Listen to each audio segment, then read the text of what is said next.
क्यों लगाया जाता है टैरिफ? टैरिफ वॉर का असल कारण क्या?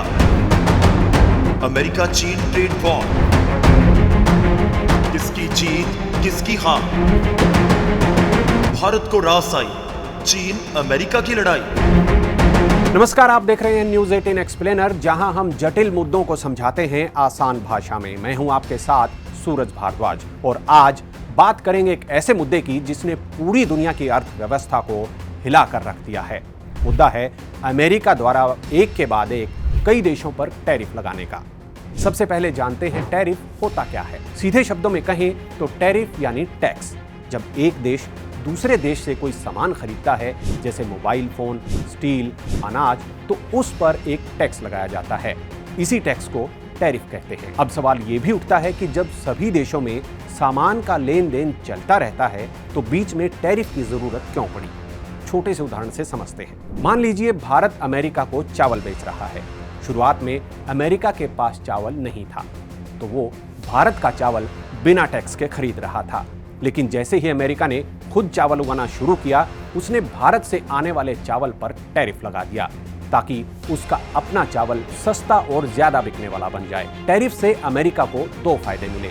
पहला, टैक्स के रूप में आमदनी, और दूसरा, अपने प्रोडक्ट की बिक्री और आत्मनिर्भरता को बढ़ावा। इस लिहाज से अपनी अर्थव्यवस्था को बैलेंस करने के लिए टैरिफ लगाना गलत नहीं है। पर ट्रंप के टैरिफ पर इतना बवाल क्यों? आखिर ट्रंप चाहते क्या हैं? अमेरिका के निशाने पर कौन है? ये समझने के लिए हमें थोड़ा पीछे जाना होगा। असल में कहानी शुरू होती है 2017 में, जब डोनाल्ड ट्रंप पहली बार अमेरिका के राष्ट्रपति बने। आपको याद होगा, उनका नारा था अमेरिका फर्स्ट। ठीक उसी तरह जैसे महात्मा गांधी ने स्वदेशी आंदोलन में विदेशी वस्तुओं के बहिष्कार का नारा दिया था, पीएम मोदी ने मेक इन इंडिया का नारा दिया था। दशकों से ट्रंप यही कहते आ रहे हैं कि अमेरिका को अपनी अर्थव्यवस्था को बचाने के लिए टैरिफ का सहारा लेना होगा।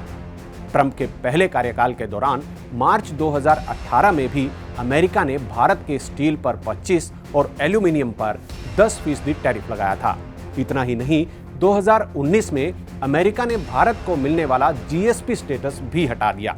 ये एक खास दर्जा था जिससे भारत का कुछ सामान बिना टैक्स के अमेरिका में जाता था। उस समय भी भारत ने तुरंत जवाबी कार्रवाई नहीं की थी, बल्कि एक साल बाद जून 2019 में भारत में अमेरिका के 29 प्रोडक्ट्स पर टैरिफ लगाया गया था। इस बार अमेरिका ने भारत पर 26% टैरिफ लगाया है। भारत भी अमेरिका को बहुत सारी चीजें बेचता है, लेकिन ट्रंप सरकार ने इन चीजों पर टैक्स बढ़ा दिया है। भारत अमेरिका को फार्मास्यूटिकल्स, ऑटोमोबाइल, स्टील, इलेक्ट्रॉनिक्स और टेक्सटाइल जैसे प्रोडक्ट निर्यात करता है। 26% का टैरिफ होने से भारतीय प्रोडक्ट अमेरिका में महंगे हो जाएंगे, जिससे भारतीय कंपनियों की बिक्री घट सकती है।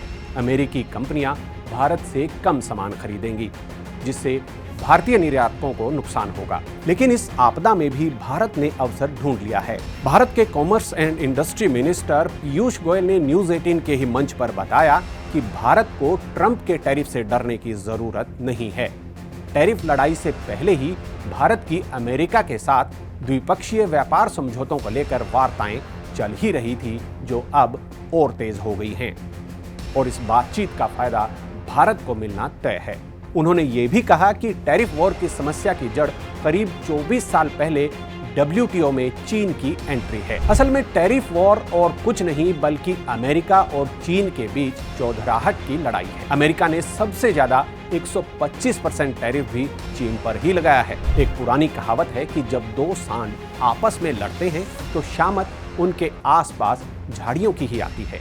आज ऐसा लग रहा है कि अमेरिका चीन के पीछे पड़ा है, लेकिन इसके लिए चीन भी उतना ही जिम्मेदार है, और ये बात भारत से बेहतर कौन जान सकता है। चीन बाजार में सस्ता माल बेचता है।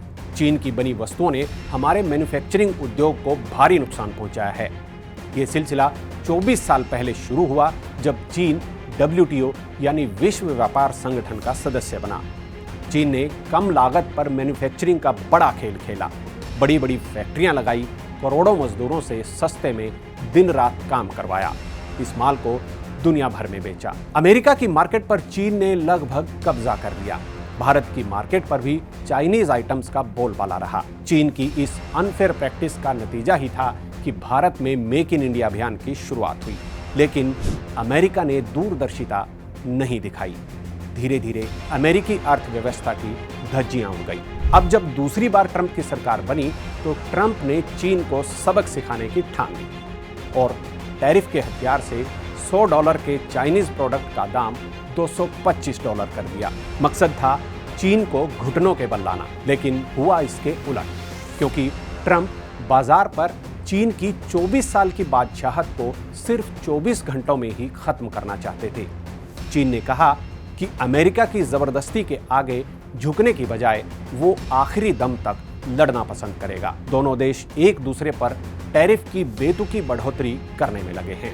इसी बीच अमेरिका ने चीन की चालबाजी को भांपकर अंतर्राष्ट्रीय समुदाय को अपने साथ लेने का पासा फेंका, जिसमें चीन को छोड़कर करीब 75 देशों पर लगाए गए टैरिफ पर 90 दिनों के लिए ब्रेक लगा दी और 125% टैरिफ के साथ चीन को टाइट कर दिया। हालांकि ट्रंप पर अमेरिकी निवेशकों और उद्योगपतियों का दबाव भी बढ़ चुका था। उनकी मांग थी कि ट्रंप टैरिफ की बेतहाशा बढ़ोतरी को हटाएं या फिर उसे घटाएं, लेकिन ट्रंप ने ना तो टैरिफ हटाया और ना ही उसको घटाया, बल्कि बीच का रास्ता अपनाकर 90 दिन के लिए ब्रेक लगा दी। अब पूरी दुनिया की नजरें अमेरिका और चीन की इस नूरा कुश्ती पर टिकी हुई हैं, क्योंकि दुनिया की तकरीबन आधी अर्थव्यवस्था ये दोनों देश चलाते हैं। जानकारों का मानना है कि अमेरिका भले ही सुपर पावर है, लेकिन चीन से उलझकर वो ज्यादा नुकसान में रह सकता है। अगर चीन को एक आंख का नुकसान होता है तो अमेरिका अपनी दोनों आंखें खो देगा। दुनिया का एक बड़ा हिस्सा भी आंशिक रूप से अंधा हो जाएगा। अब बात भारत की। मौजूदा हालातों में भारत को आपदा में अवसर तलाशने होंगे। ये चीन की मनमानी पर अंकुश लगाने के हवन में आहुति देने का एक बेहतरीन मौका है। अमेरिका और चीन के बीच के तनाव में भारत कुछ ऐसे प्रोडक्ट्स एक्सपोर्ट कर सकता है जिनकी सप्लाई पहले चीन करता था। दुनिया के साथ व्यापारिक रिश्तों का दायरा बढ़ाना होगा, मतलब अकेले अमेरिका पर निर्भर नहीं रहना होगा। और आखिरी बात, ट्रंप की टैरिफ नीति ने भारत को भले ही थोड़ी बहुत चोट पहुंचाई हो, लेकिन साथ ही उसे आत्मनिर्भर बनने का एक मौका भी दिया है और मौका दिया है चीन को भी सबक सिखाने का। आज के लिए फिलहाल इतना ही, और अगर आपको ये एक्सप्लेनर पसंद आया हो तो शेयर कीजिए, सब्सक्राइब कीजिए और कमेंट्स में हमें बताइए कि अगला टॉपिक किस मुद्दे पर होना चाहिए। धन्यवाद।